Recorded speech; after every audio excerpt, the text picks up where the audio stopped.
Bonjour à tous et bienvenue. Alors que la plupart du contenu de Netflix est destiné aux adultes, il existe encore de nombreux films agréables pour les enfants et les adultes. La vaste collection de films de Netflix est divisée en une variété de genres, de l'action au drame et tout le reste. La bibliothèque du géant du streaming comprend à la fois du contenu original et acquis, mais la plupart convient mieux aux téléspectateurs plus âgés.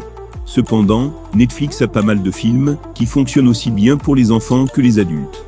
Et donc dans cette vidéo, je vous ai fait une sélection des 10 meilleurs films que vous pouvez voir en famille disponibles sur Netflix.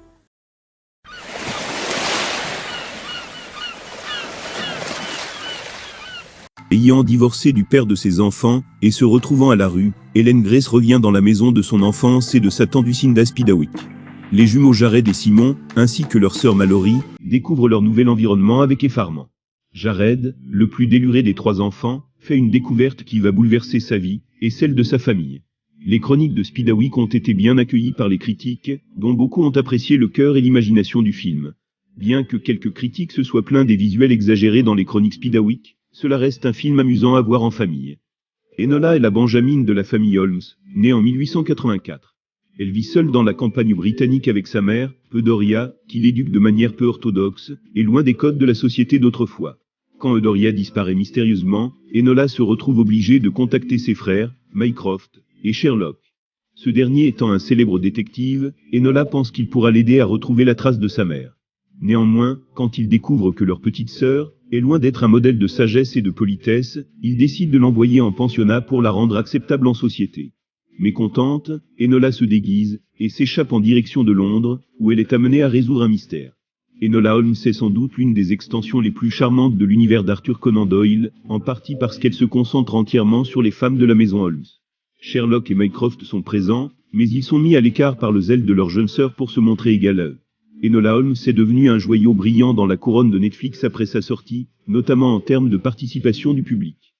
Ingrid et Gregorio Cortez sont 2 ex-agents secrets réputés, qui ont abandonné le métier pour la chose la plus chère à leurs yeux, leurs enfants Carmen et Juni Cortez. Ignorant le passé de leurs parents, et pensant qu'ils ne peuvent comprendre la nouvelle culture des jeunes, Carmen sèche les cours et Juni s'invente des amis imaginaires repris de l'univers de la série télévisée Floop, et s'effoublise, pour fuir à sa dure vie, rejetée par sa sœur, et malmenée par un garçon de sa classe. Cependant, le passé de leurs parents va vite remonter jusqu'à leurs oreilles, lorsque les 2 agents ont repris du service, après que plusieurs agents de l'os ont disparu.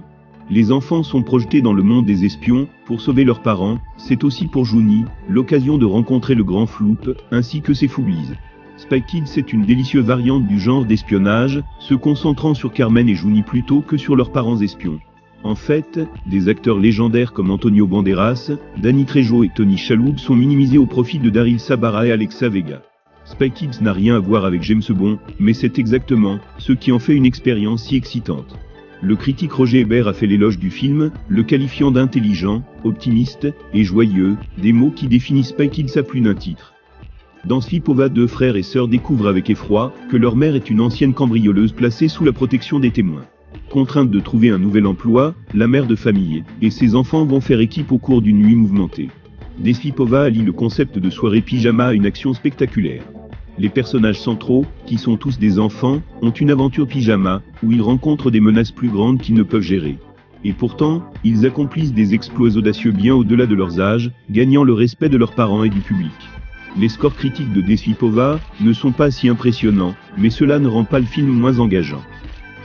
Monsieur et Madame Little décident d'adopter une petite souris dotée de la parole, qui a grandi dans un orphelinat. Celle-ci a gagné le cœur de George, le petit garçon des Little, mais pas celui de Snowball, le chat, qui cherche un moyen de se débarrasser du petit rongeur. Stuart s'est frayé un chemin dans le cœur de sa famille adoptive avec ses adorables manigances, laissant les téléspectateurs fascinés par l'adaptation cinématographique du roman classique David de 1954. La réception critique du film était techniquement inférieure à la moyenne, mais cela ne l'a pas empêché de pousser Toy Story 2 à la 2e place lors de son premier week-end. Stuart Little est un film charmant et humoristique pour les enfants et les adultes, les critiques l'appelant un film familial presque sans faille. Lors d'une partie de Jumanji, un jeu très ancien, le jeune Alan est propulsé sous les yeux de son amie d'enfance, Sarah, dans un étrange pays. Il ne pourra s'en échapper que lorsqu'un autre joueur reprendra la partie et le libérera sur un coup de dé. 26 ans plus tard, il retrouve le monde réel par le coup de dé de 2 autres jeunes joueurs, Judy et Peter. Jumanji a été un énorme triomphe au box-office, gagnant plus de 260 millions de dollars contre un budget relativement modeste de 65 millions de dollars. Robin Williams est clairement la star du film, mais les personnages de Judy et Peter apportent une toute nouvelle dimension à l'histoire surréaliste. Le succès de Jumanji a engendré un spin-off, Zathura en 2002, ainsi qu'une franchise en cours mettant en vedette Dwayne Johnson et Jack Black. Cela dit, les derniers films conviennent mieux aux téléspectateurs plus âgés. Sophie n'a que 10 ans, et elle est en pleine aventure quand elle rencontre le bon gros géant. Ayant peur au début, ce qui est tout à fait normal, la jeune fille se rend compte assez vite que ce behemoth de 24 pieds est assez doux et charmant.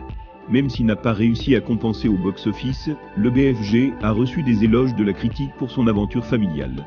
De nombreuses histoires de Dahl, telles que Mathilde, Charlie et la chocolaterie, et James et la pêche géante se sont gravées dans la conscience populaire. Le BFG ne fait pas exception. Une petite ville de Nouvelle-Angleterre est attaquée par des zombies à la suite de la malédiction d'une sorcière. Seul un garçon incompris, Norman Babcock, qui peut voir les morts et discuter avec eux, est capable d'empêcher la destruction de la ville par le fantôme de la sorcière pendue plusieurs siècles auparavant. L'animation en stop-motion n'est pas sans défaut, mais la vision unique de Paranorman sur l'intersection entre la comédie et l'horreur n'est rien de moins qu'un hommage au médium. Emballé avec une distribution vocale étincelante, Anna Kendrick, John Goodman, Ellen Stritch et Casey Affleck, Paranorman est un film solide avec des visuels saisissants. Un aspect important de Paranorman est l'inclusion d'un personnage ouvertement gay, Mitch, dont la présence met les expériences qu'il y a au premier plan, une première pour un film d'animation grand public pour enfants. Dans le Paris des années 30, le jeune Hugo est un orphelin de 12 ans, qui vit dans une gare. Son passé est un mystère et son destin une énigme. De son père, il ne lui reste qu'un étrange automate, dont il cherche la clé, en forme de cœur, qui pourrait le faire fonctionner. En rencontrant Isabelle, il a peut-être trouvé la clé, mais ce n'est que le début de l'aventure. Martin Scorsese est connu pour ses récits axés sur les personnages comme Taxi Driver et Le Loup de Wall Street, des films manifestement incompatibles avec les jeunes téléspectateurs. À l'autre extrémité du spectre se trouve Hugo, un film multi-oscarisé pour enfants. Les critiques ont universellement félicité Hugo pour avoir incorporé une innocence qui manque à de nombreux films pour enfants modernes. L'univers onirique d'Hugo ne manquera pas d'enchanter tous les spectateurs, petits ou grands. Jasper est le pire élève de son école de facteurs. Pour lui donner une leçon, il est envoyé en mission sur une île enneigée, au nord du cercle arctique, où les habitants entretiennent de mauvaises relations. Alors que Jasper est sur le point d'abandonner, il trouve un allié en la personne d'Alva, l'institutrice de l'île, et fait la connaissance de Klaus, un mystérieux menuisier qui vit seul dans son chalet. Il existe d'innombrables films pour enfants, qui tournent autour du Père Noël, mais bien que basés sur la même idée, Klaus dépeint une perspective assez différente du Père Noël. Ce film d'animation a été nominé pour un Oscar, une réalisation extraordinaire pour Netflix malgré sa perte. De plus, les critiques ont reconnu que Klaus avait le potentiel de rester dans les mémoires comme un classique des vacances modernes. Nous voilà à la fin de cette vidéo. Avant d'y aller, assurez-vous de vous abonner à la chaîne, cliquez sur la cloche de notification, écrasez le bouton j'aime, et je vous verrai dans les prochaines vidéos.